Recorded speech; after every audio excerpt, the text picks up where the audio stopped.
Today we have a Maytag dryer that is turning on and spinning but not creating any heat. So we're going to go over some real easy ways of fixing that problem.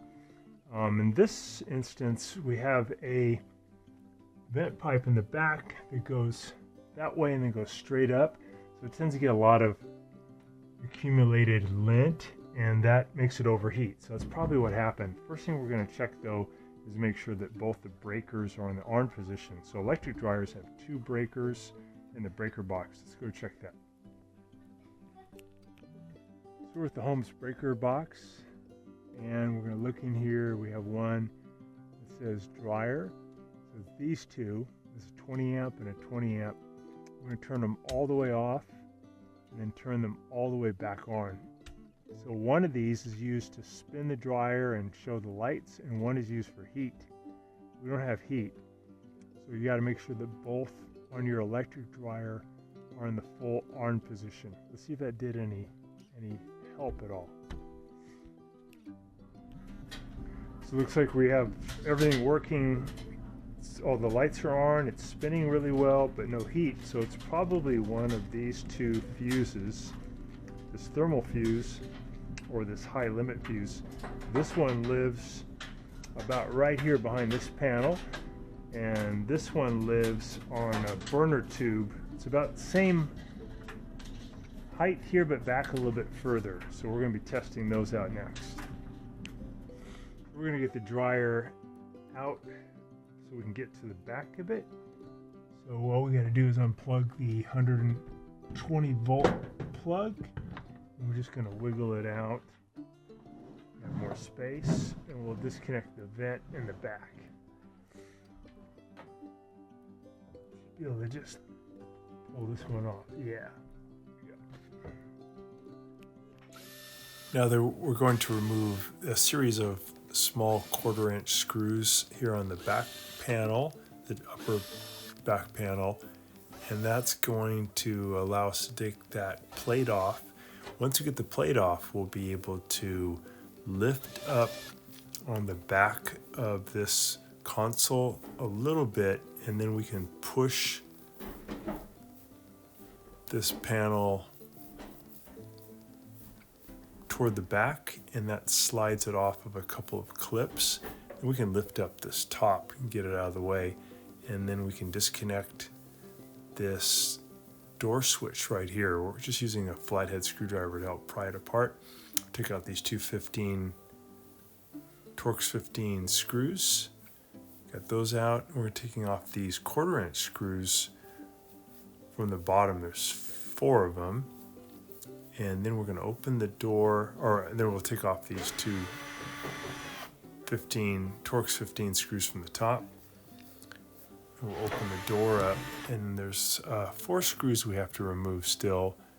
There's 2 here that are fine thread machine screws, and then there's 2 that are, and these are Torx 15, and then there's 2 that are Phillips head that are kind of aggressive, sharp, coarse threads. And once we get those all out, we can lift up a little bit and get the entire front panel off. And that's going to give us access to the parts that we may need to replace to get the heat back. So I'm going to close the door. I'll stand up, and don't hurt your back here, but just wiggle and lift. It should come right off.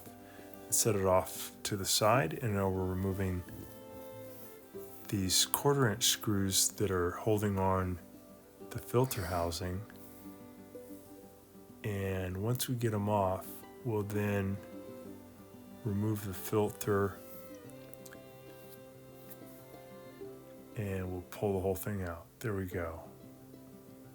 I'm going to pull this little plastic plate off, a couple of screws holding it on. We'll remove that.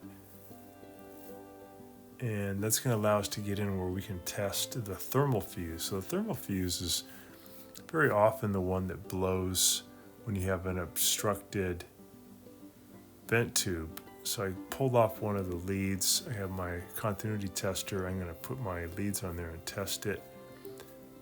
and I do hear it beeping, so that does have continuity. That one is not blown, but that's the first one to try. So another thing we can check is the leads that are coming off of the element, and there's also something called the high limit we can check. So I heard my continuity tester beep.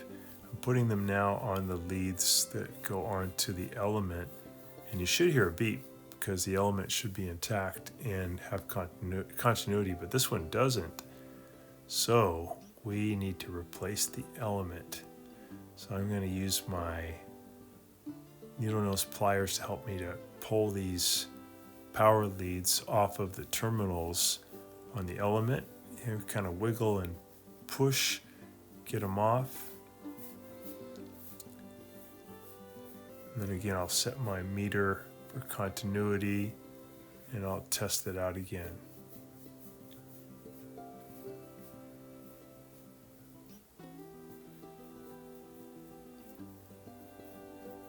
But once again, no beep, so the electricity does not flow through it.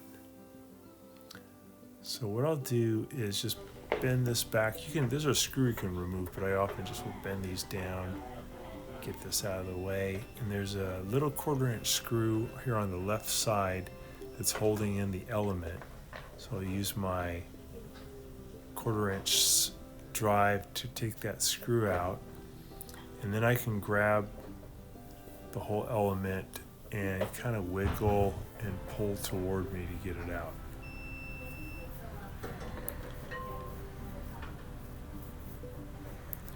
So it is kind of uncommon for these to fail. This dryer is actually only about a year old, so this is very unusual. But looking at it carefully, I do see that the spring is missing a chunk of it. So it broke and the electrons can't flow through it, so it doesn't heat up. And the only way to fix it is you have to replace it. We'll put a link in the description.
So here's the new one. We're going to take this off.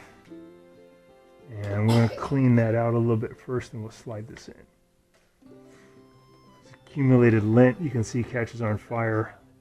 But you want to get it as clean as you can, so you reduce the risk of fire. On top there's a bunch of lint too. So before you install it, it's good to check for continuity. There we go. So that one's doing great. No breaks in the spring.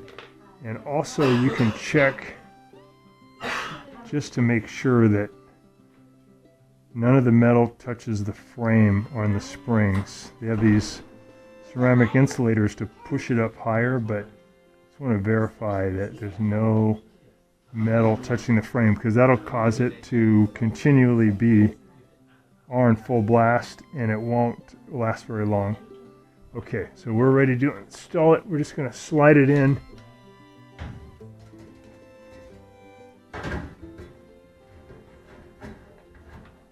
There's a little screw that'll go in to the side once we get it all the way in. So this thing is just in here by friction. Has this little clip here that creates the friction. Kind of wiggle and push, feed it all the way in. Just line up that screw with the frame. I think that's it. We'll put the screw in there. So while you're in there, just pull out as much of the lint as you can. This one got too hot and caught on fire. It's pretty common, but if you get too much of this stuff and it catches on fire, it can cause a house fire. So anytime you get into the dryer, you want to just clean up all the lint you can to reduce the accumulation. And check the fan blade too, and make sure that you can get all the lint that you can reach. Use a vacuum and get it as lint free as possible. You get a lot of it building up in the cabinet. Usually it means the vent tube is somewhat obstructed, so you got to make sure that the air can flow as best possible through that vent tube. So to get that screw to go in correctly, you can feed it into your 1/4 inch socket. This one has a magnetic head, so it holds it pretty good. You can't really see what you're doing because of the angle, but you could feel where it is. That screw started. And put the power supply onto the element. Wiggle that on. Wiggle that one on.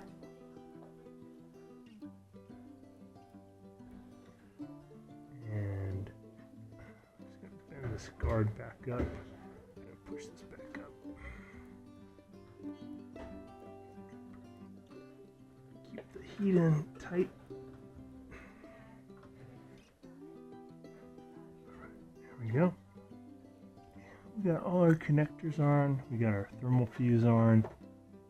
We got our connectors on the high limit, which is this one right here. This one often blows. That's a good one to check. Check that while I'm here. So to get continuity going.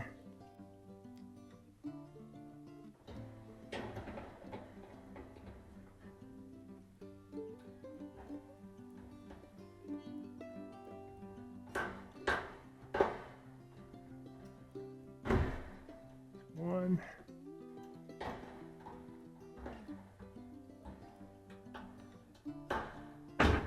Two. Okay. Let's see if we can get the terminals on there. Let me make sure we're ready for continuity. Can you hear it? Yeah. Touch these two at the same time. The upper. Yeah, so that one has good continuity. Okay, so it's just the element had broken, which is a little unusual. It's usually going to be that thermal fuse right there, or that high limit in the back. Put these back on. Doesn't matter which one. There's no polarity issue. Go either one. Okay, so we just put on these two screws and this little cover back here. Now we're going to put on the filter cowling. Goes up, over. Actually, I think I'll go in here first. Then slide it up, and we're going to add those little screws to hold it. That's my assistant. My beautiful assistant Lily's helping me hold the cowling. I'm going to feed in those screws to hold it. And we're just going to put this all back together. One. So now we're just putting in the remaining 1/4-inch screws here, and then we'll put on that back panel that goes on the back of the console, and that has a series of 1/4-inch screws also that we'll just zip those in. And they hold on that panel, but they also help hold on the front panel too. Now we're hooking up our vent tube to the dryer and then putting it onto the wall. We're gonna make sure reach in and make sure there's no panel again. Get it up here. Dirt or any obstruction, any lint that might be left over. We're gonna get it all out of there. And then we can go ahead and put the vent tube onto the wall, secure it, get it plugged in. Door here. And then we can push it back against the wall. When we go up against the wall, we want to make sure we're not squishing the vent tube. Okay, and now it's nice and warm. And the dryer's working again. We have 2 machine screws going here. These are Torx 15.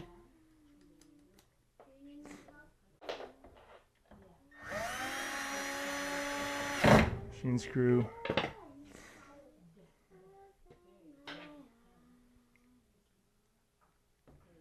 Machine screw.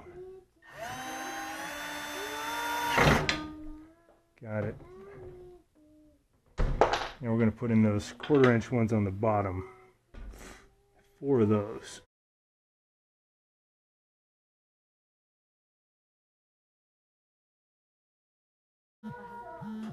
Door switch. Connector.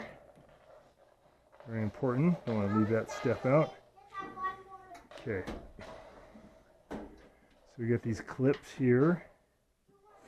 You gotta go onto it and then slide